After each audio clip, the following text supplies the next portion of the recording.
Assalamualaikum warahmatullahi wabarakatuh. Perkenalkan, nama saya Nur Anissa dengan NIM 2104010011 dari program Ekonomi Syariah 3A yang akan menjelaskan materi mengenai kerangka dasar penyusunan dan penyajian laporan keuangan syariah.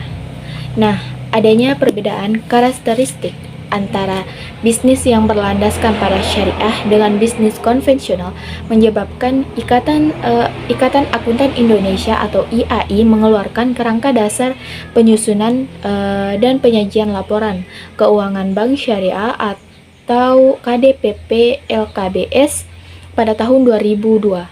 Nah, KDPP LKBS ini selanjutnya disempurnakan pada tahun 2007 menjadi kerangka dasar penyusunan dan penyajian laporan keuangan syariah atau KDPP LKS.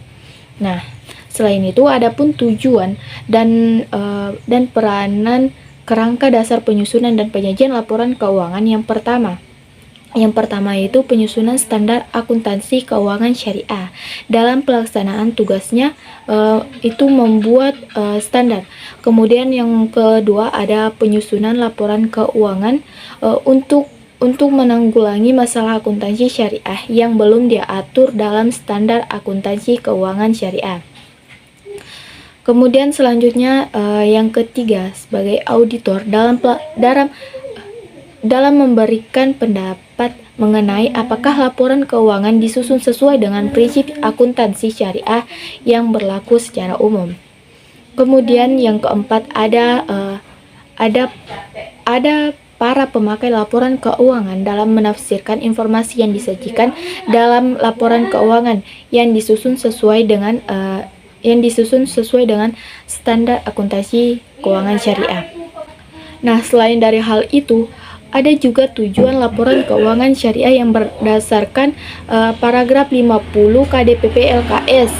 Yang pertama itu meningkatkan kepatuhan terhadap prinsip syariah dalam semua transaksi dan kegiatan usaha. Kemudian yang kedua ada informasi kebutuhan bank syariah terhadap prinsip syariah serta informasi aset kewajiban pendapatan dan beban yang tidak sesuai dengan prinsip-prinsip syariah. Kemudian yang ketiga, kemudian selanjutnya ada informasi untuk membantu mengevaluasi pemenuhan tanggung jawab tentang syariat terhadap amanah dan dalam mengamankan dana. Kemudian yang keempat itu tujuan yang keempat ada informasi mengenai tingkat keuntungan investasi yang diperoleh penanaman modal dan pemilik dana syariah temporer. Nah, kemudian selanjutnya ada asumsi dasar, di mana asumsi dasar ini terbagi atas dua bagian.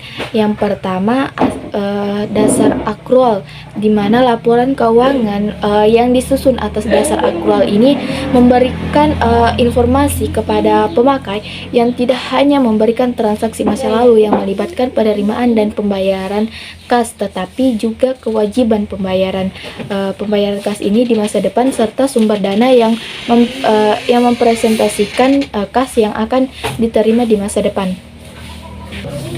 Kemudian yang kedua ada kelangsungan usaha, di mana laporan keuangan biasanya disusun atas dasar asumsi kelangsungan usaha. Entitas syariah akan melanjutkan usahanya di masa yang akan datang atau di masa depan. Nah, selain dari hal itu, adapun karakteristik kualitatif informasi keuangan syariah. Yang pertama yaitu dapat dipahami, yang kedua relevan, artinya memiliki kemampuan untuk mempengaruhi keputusan ekonomi, yang ketiga andal atau dapat dipercaya, dan yang keempat keempat itu dapat dibandingkan. Nah, selain hal itu ada juga unsur-unsur laporan keuangan, di mana laporan keuangan entitas syariah itu meliputi KDPP KS paragraf 68, di mana komponen-komponennya yang pertama komponen laporan keuangan yang mencerminkan kegiatan komersial. Komponen ini meliputi laporan posisi keuangan, laporan laba rugi, laporan arus kas, dan laporan perubahan ekuitas. Kemudian komponen yang kedua, komponen-komponen keuangan yang mencerminkan kegiatan sosial. Komponen ini meliputi laporan semua dana penggunaan dan zakat serta laporan sumber dan penggunaan dana kebajikan. Kemudian yang ketiga ada komponen-komponen lain yang mencerminkan kegiatan dan tanggung jawab khusus entitas syariah tersebut. Kemudian yang terakhir ada catatan atas laporan keuangan, di mana pencatatan ini disajikan dengan urutan. Yang pertama, pengungkapan mengenai dasar pengukuran dan kebijakan akuntansi yang diterapkan. Kemudian yang kedua, informasi pendukung pos-pos laporan keuangan sesuai dengan urutan sebagaimana pos-pos tersebut ini disajikan dalam laporan keuangan dengan urutan penyajian komponen laporan keuangan.